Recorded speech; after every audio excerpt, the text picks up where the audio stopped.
ወደ ደቡብ አፍሪካ ስናልፍ በውጭ ስደተኞች ላይ የሚፈጸሙ ጥቃቶች ተባብሰው በቀጠሉበትና ስርዓት አልበኝነት ሰፍኖ የውጭ ዜጎች ከፍተኛ ስጋት ላይ በወደቁበት በአሁኑ ጊዜ የኢትዮጵያ ኤምባሲ ለሀገሪቱ መንግስት ጥያቄ ማቅረቡን ገልጿል።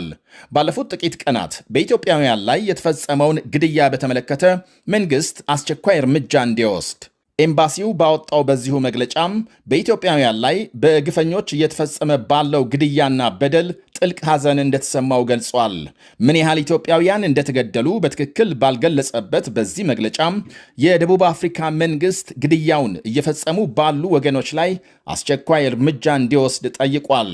በሀገሪቱ ከቅርብ ጊዜ ወዲህ የውጭ ዜጎች በተለይም ጥቁር አፍሪካውያን ስደተኞችን የመጥላት እንቅስቃሴ መበራከቱን የጠቀሰው ኤምባሲው ኢትዮጵያውያን በተለያየ ጊዜ የአካል የቁሳዊና የስነ ልቦና ጉዳት ደርሶባቸው እንደነበር ዘርዝሯል።